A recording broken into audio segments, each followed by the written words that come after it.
You stand on the tee box with the driver in your hands, and the objective is essentially just controlled violence. Yeah, controlled violence is a good way to put it. You're trying to unleash maximum physical force. Exactly. I mean, you're recruiting every muscle in your body to send this tiny ball hundreds of yards down a fairway. Yeah. It's explosive, right? It's completely aggressive and entirely physical. Right. It demands an enormous amount of fast twitch muscle fiber activation plus dynamic balance. You are basically trying to generate a minor earthquake with your cleats. Yeah, an earthquake. And then maybe 20 minutes later, you are standing on the green. Completely different world.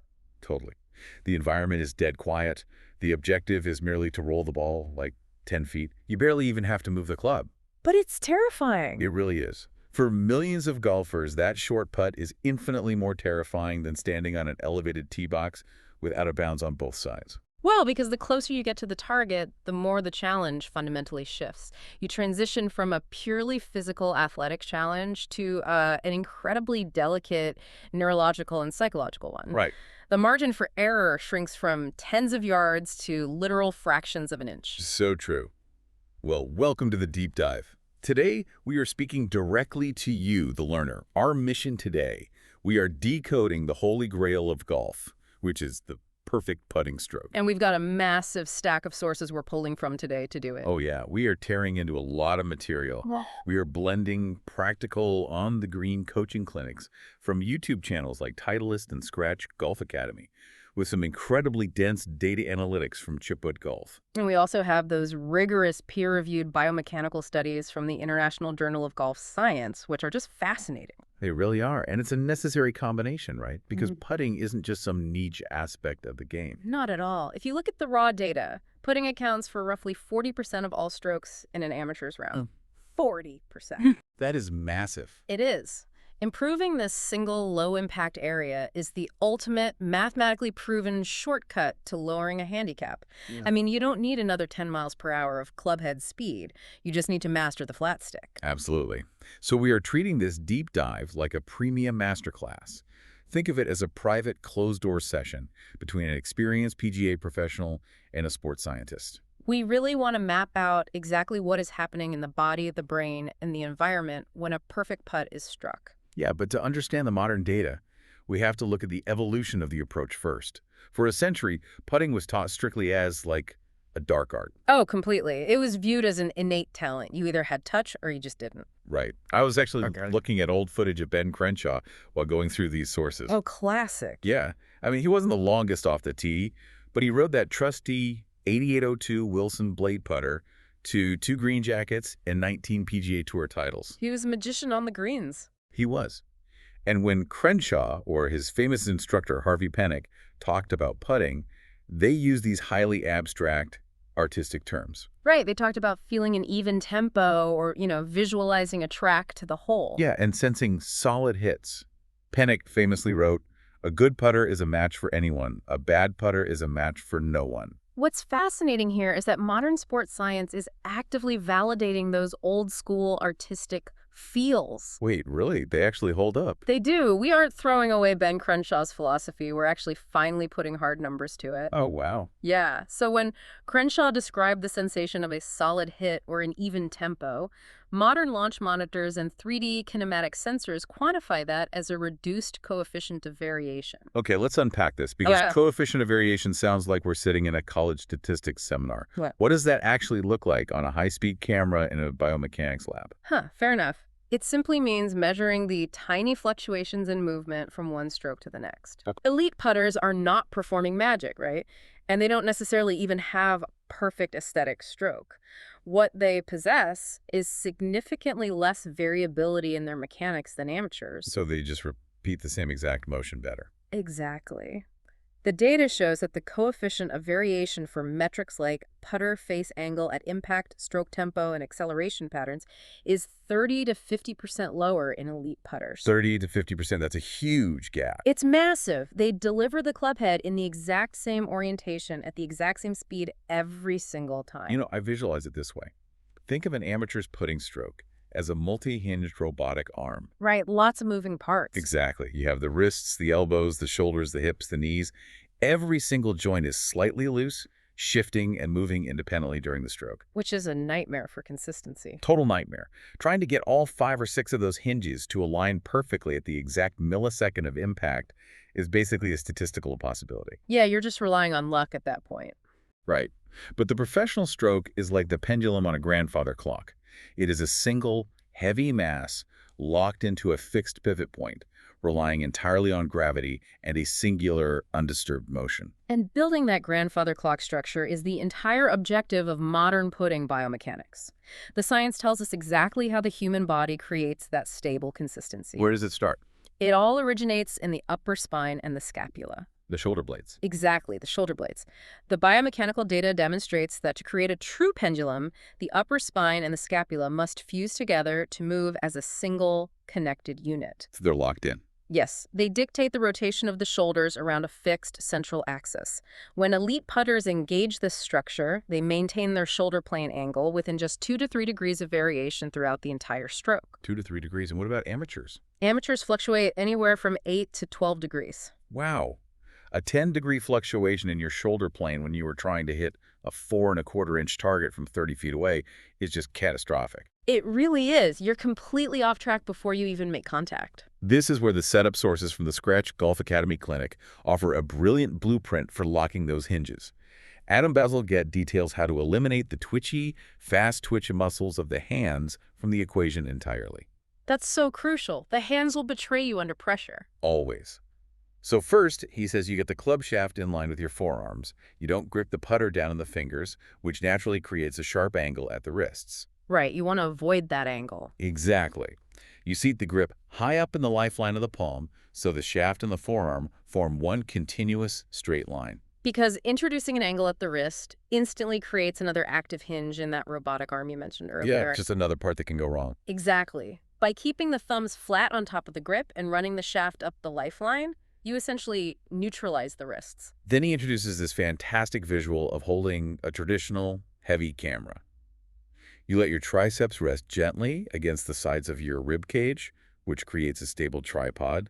I love that tripod visual. Right. Your forearms are parallel to the target line, your triceps are pinned to your ribs, and your upper spine is acting as the central pivot. You're basically forcing the large, slow-twitch muscles of the trunk to drive the motion. And those larger core and back muscles are vastly more repeatable. They are virtually immune to the sudden twitches that plague the hands and wrists when you're nervous. But I want to challenge one specific aspect of this. Sure, go ahead. If our ultimate goal is to become a perfectly locked-in pendulum, why do all the coaching sources universally agree that it's optimal for the putter path to have an arc? Ah, that's a great point. Right, because if we are a grandfather clock, shouldn't the putter go perfectly straight back and perfectly straight through on a literal straight line? I mean, it seems counterintuitive until you factor in the physics of the equipment itself. The putter design. Yeah, a putter is built with a lie angle. Because you are standing to the side of the golf ball, rather than directly over it like a croquet mallet, the club is swinging on a tilted plane. Oh, right, because we're beside the ball. Exactly. It is not operating on a purely vertical axis. So if you attempt to force the putter head to travel straight back and straight through along the target line, you physically must manipulate your hands and wrists to fight the natural arc of that tilted plane. So you would have to actively steer the club face to keep it straight. Precisely. And the moment you introduce active steering, you destroy the kinematic consistency we just spent all this time building. Wow, that makes so much sense. By simply allowing the putter head to trace its natural arc on that tilted lie angle, the structure does all the work for you. Yeah. You maintain a perfectly square face relative to the path without any of that manipulation. Okay, so the biomechanical machine is built. We have the pendulum locked in, the wrist neutralized, and the shoulder plane stabilized. The physical machine is ready. But a physical machine only does what the software tells it to do. If biomechanics dictates the body's movement, the central nervous system dictates the biomechanics. That's right. The software running the hardware. And the EEG studies in the International Journal of Golf Science completely rewrite how we understand pressure on the green. They really do. They placed actual electroencephalograph monitors, full EEG caps on golfers to map their brainwave activity in real time. While they were putting? Yes, right before and during a putt. And the neural signatures of elite golfers are fundamentally different from amateurs. How so? What do they see? Successful putts were consistently preceded by a significant spike in alpha wave activity. Alpha waves. What does that signify? Alpha waves are the neurological marker for a state of relaxed, automated focus. It indicates that the brain has successfully handed over the physical task to the automated motor control centers in the cerebellum. Okay, so what about the missed putts? Well, missed putts, particularly under pressure, showed massive spikes in beta wave activity. Beta waves. Yeah, beta waves indicate that the brain is consciously analyzing, calculating, and feeling anxiety. The prefrontal cortex, which is the conscious thinking center of the brain, is actively firing. And I'm guessing that's bad for the stroke. It is a massive physiological conflict. The prefrontal cortex acts as an interference mechanism. When it activates, it actively blocks the smooth, automated motor programs stored in the cerebellum. So your brain is essentially fighting itself. Exactly. It's trying to consciously micromanage a physical action that it already knows how to do perfectly well. Here's where it gets really interesting. Think about this conflict like driving a car. Oh, that's a good analogy. Right. When you first get your learner's permit at 16, you are driving with your prefrontal cortex. You are hyper-aware of the steering wheel texture, the brake pedal pressure, the blind spots, the speedometer. It's an incredibly stressful, beta wave-heavy experience. It's exhausting. But then, 10 years later, you can drive 30 miles home from work in rush hour traffic, pull into your driveway, and realize you literally don't remember a single moment of the trip. Because your cerebellum took over the driving program. You were in an alpha wave state. Exactly.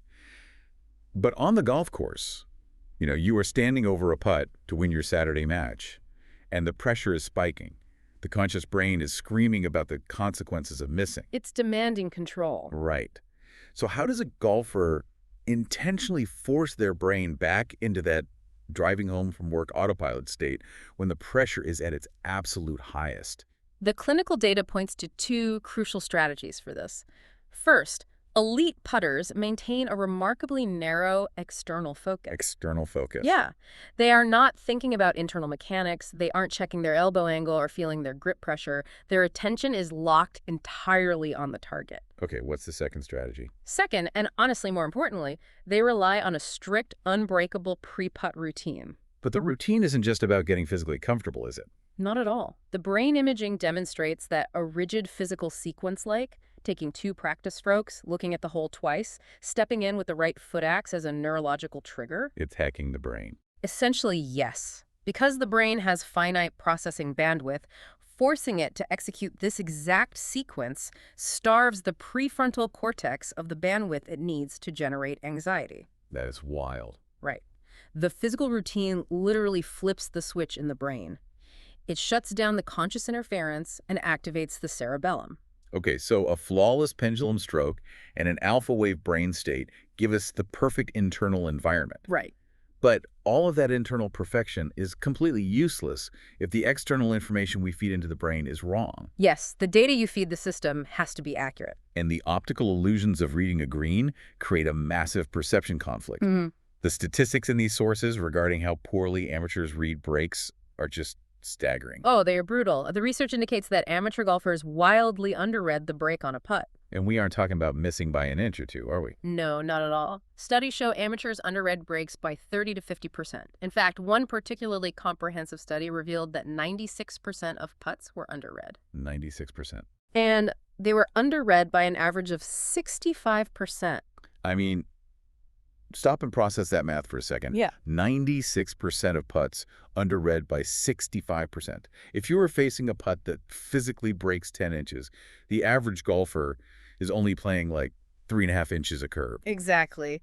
The ball is basically mathematically doomed to miss the hole before the putter even moves away from the ball. This raises an important question. Why is our spatial perception so consistently flawed? Yeah, what is going wrong in our eyes?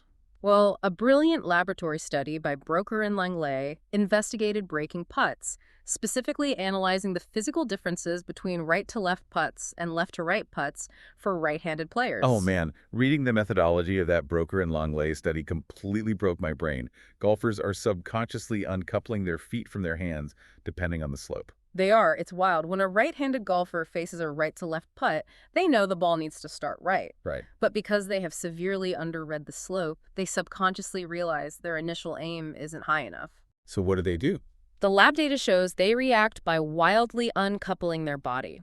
They aim their feet way to the right, opening up their stance entirely, but then they swing the putter path even further to the right, far outside their toe line. They're essentially setting up for a massive slice just to force the ball high enough on the slope. Exactly. Now contrast that with a left-to-right putt, which most right-handed players consider the most difficult putt in golf. Oh, everyone hates that putt. Right.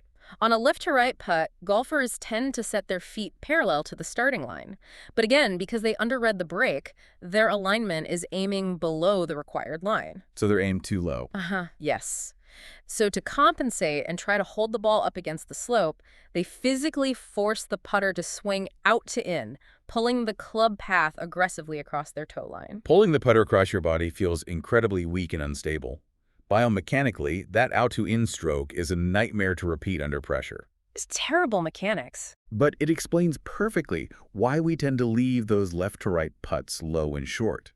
We are fighting an optical illusion that forces us into a terrible physical movement. Exactly. Your brain is trying to save you from your bad read. But if our eyes are lying to us, and our bodies are instinctively compensating with broken mechanics, how do we actually solve this on the course? The Titleist Coaching Clinic provides a highly practical, visual solution for this exact perceptual failure. Okay, what's the fix? They teach players to completely abandon guessing the curvature from behind the ball and instead find the straight downhill putt. You walk the circumference of the hole until you find the singular spot where a putt would track perfectly straight down the slope. Exactly. By finding that spot, you have identified the true fall line, the line dictated purely by gravity. And then what?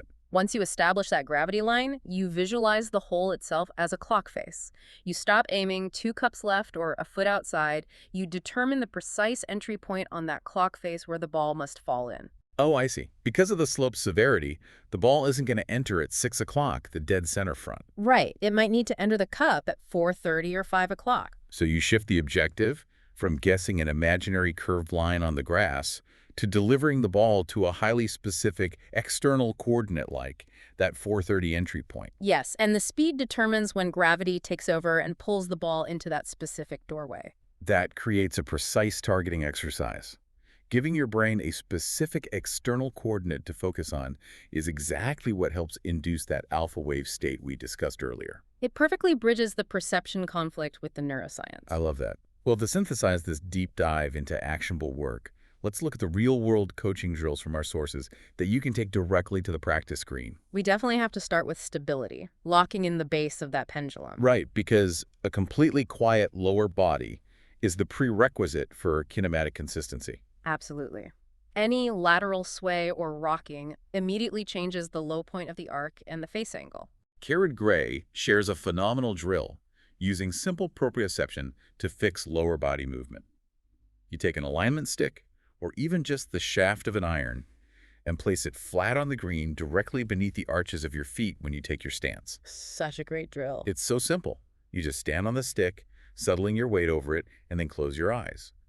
If your weight shifts toward your toes during the stroke or rocks back onto your heels, the physical feedback from that stick is instant and unavoidable. You train your nervous system to stay perfectly centered over that axis without having to actively think about your legs. Exactly. It trains the mechanism through physical sensation rather than conscious thought, which keeps the prefrontal cortex quiet. The next crucial application is distance control.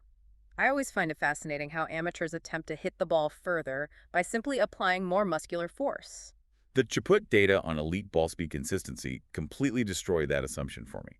Pros aren't just hitting the ball harder to make it go 30 feet instead of 10 feet. No, the data reveals that elite putters control their distance exclusively by altering the length of their backswing while maintaining a strictly consistent tempo ratio. What's the typical ratio? That ratio typically sits between 2-to-1 and 3-to-1. This means the backswing takes twice to 3 times as long to complete as the forward swing to impact. And that ratio stays the same for every putt. Yes. That internal rhythm is sacred. It never fluctuates, whether they are tapping in from 3 feet or lagging from 50. Which brings us right back to Crenshaw's abstract feels.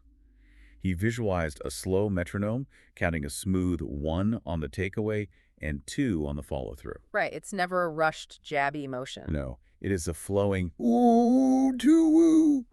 If the putt is longer, the 1 just travels further back, but the tempo ratio remains identical. Finally, we must look at how the best players physically initiate the stroke. The Titleist coaches highlight the importance of stepping into the putt athletically. Patrick Cantlay is a prime example of this. He really is. He shuffles his feet, continuously looking back and forth from the ball to the target, allowing his visual focus to organically set his body posture. You cannot get mechanically locked into a rigid posture over the ball.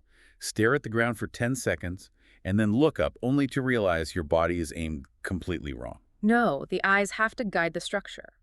If we connect this to the bigger picture, the data unequivocally demonstrates that perfect putting is the marriage of 3 distinct systems. Mind, body, and environment. Exactly. You need the alpha wave state of a quiet mind, the kinematic consistency of a stable biomechanical structure, and an accurate gravity-based perception of the environment. The research in this space is accelerating rapidly. The International Journal of Golf Science sources highlight that the future of golf coaching is aggressively integrating artificial intelligence. And smartphone-based kinematic sensors, too. Those can analyze your stroke variations in real time right on the practice screen. Yeah, and even wearable brain-computer interfaces to track your neurological state. It's amazing. The analytical tools that were once confined to multi-million-dollar university biomechanics labs are becoming entirely portable.